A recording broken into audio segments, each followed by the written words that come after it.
when it comes to supplements, first things first, I think supplements work best as supplements when you are supplementing a deficiency. So agreed. like, yeah. I have a vitamin D deficiency. I have a magnesium deficiency. I take those 2 supplements because what I've learned as a neuroscientist through my experiments, where I'm actually going in and manipulating the activity of neurons or various systems, is that it is so much easier to take a deficient biological system and restore its function than it is to take a healthy biological system and augment its function. Like, it's unbelievable. There have been, like, for example, in my studies, we will do things where it's like we find a certain brain area that's like less active and the mice are also less social. And so we go in and we stimulate that brain area and the mice become more social. So we are taking a deficit and we're restoring it.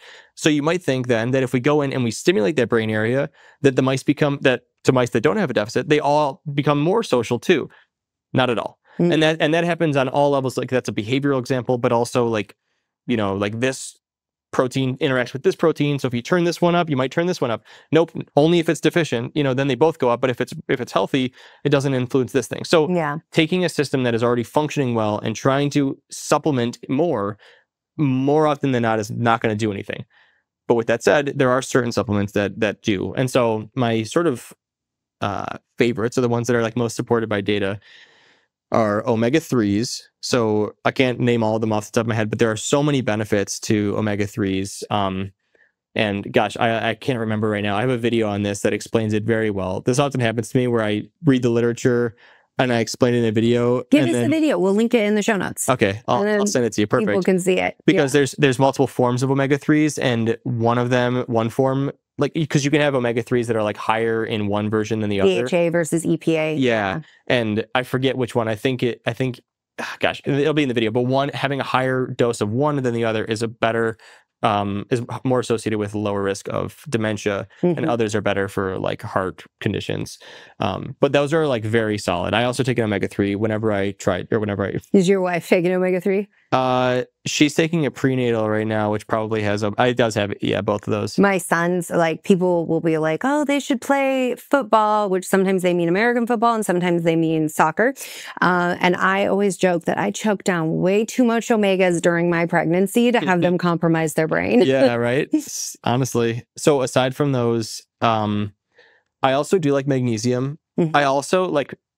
Magnesium is the only supplement that I personally take that I'm like, wow, this is noticeable. And I take it at night for sleep. And, you know, a lot of people do too.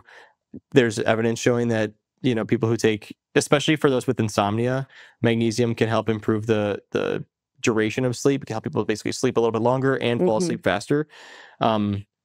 Again, I have a magnesium deficiency. When I take magnesium, I sleep way better. No question about it. I can't promise that the average person will experience that, but they may. So love magnesium, specifically at night. I take it like an hour before bed and I get like noticeably drowsy. Okay, so this is an interesting one. Saffron.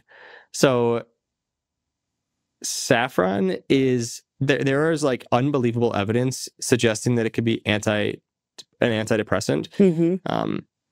There's some skepticism around it. I'm just going to say that saffron literally is something that saved my mental health. I had to be on Lupron injections, which put me into like chemical menopause like that. I took these Lupron injections for my endometriosis.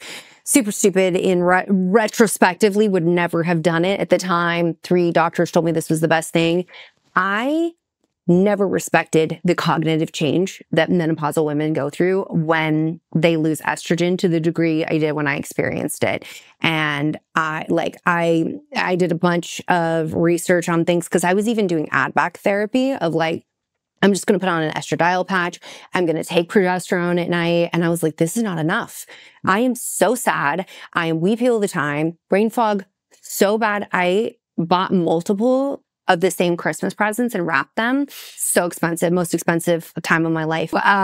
Anyhow, but saffron was one that I was like, if it wasn't for saffron, I think I would have lost like my mind, like just in terms of like, also like I didn't even know until I started saffron how much it helped with hot flashes as well.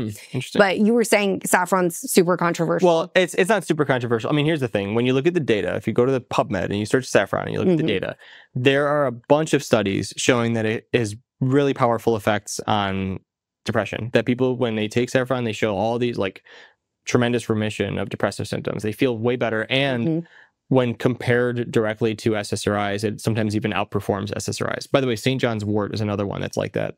And also just a like medical note that some of these can have complications if taken with other medicines in general. St. John's wort and birth control, don't mess with it unless you want to have a baby. And then you can also get photosensitivity with St. John's wort. So your skin can be more reactive to the sun. So interesting. Those are big ones to definitely know. Yeah, I've heard that St. John's wort can sort of reduce the efficacy of other medications in general, but also if taken with SSRIs, that it can be harmful. Also saffron, I believe, with pregnancy. There's like a study that pregnant women in a field were like working in a saffron field were at a higher rate of miscarriage.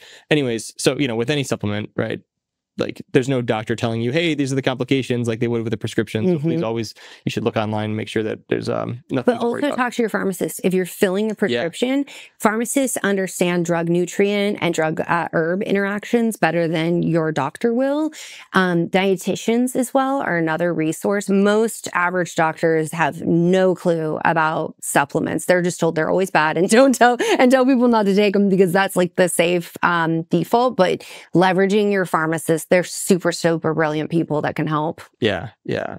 So the thing about saffron, though, and I didn't know this, right? I didn't realize this until I started talking about it on social media, and people mentioned on social media. So in Iran, saffron is like the #1 export or something like that, or like the #1 country that exports saffron is Iran, something along those lines. It's heavily exported by Iran. And all of the studies that I saw about saffron and its mood benefits were all done in Iran. And so you know, this is one of those where it's like there could be, you know, a sort of incentive, right? Because if there's all these studies that it's antidepressant, then, you know, it boosts sales and helps Iran as a country. And so these scientists, maybe whatever, who knows? You never know what's going on in the background. That's sort of the like conspiratorial perspective. The other like maybe more sensible perspective is that they're just studying it because it's the #1 export. And so it's on the mind of people in this country and scientists too. It makes me wonder, I want to check the studies now because there have been studies saying, you know, when you use an SSRI, like one of the big side effects that nobody talks about and everybody hates is lack of sexual desire and anorgasmia, inability to achieve an orgasm. And there have been studies showing if you take saffron with that, it can help mitigate that side effect of an SSRI, which I always bring up in the conversation because I think a lot of people like to be either or, where they're like, only use drugs, or they're like, no, use the supplement, drugs are bad. And it's like, well, maybe you're on an SSRI and you can actually do things so that you mitigate those side effects, because sometimes, you know, people are on a medication and it really is working for their objective, and then they're having all these side effects. So I always think it's wise to look at like, how can we lower the side effect? If you're getting the intended effect, but you're having these side effects, how can we lower that? But now I'm like, I should look. Is that study out of Iran where they're like, this helps? Yeah. It's funny because that's another one of those dilemmas where supplements versus prescription drugs, there's often this sort of like division where people who love taking supplements, they're like, oh, I only use supplements, I don't take prescription drugs. People who take prescription drugs are like, oh, I don't even mess around with supplements. But like in reality, you know, supplements are just prescription drugs that have not been regulated yet and like studied well enough to cross over into this threshold, right? So like there's a blend of allowing the evidence to lead, and there's some medications that are, you know, prescription and, you know, are not extremely effective. They're effective for some people, but not others. If you enjoyed this conversation, then I definitely want you to check out this.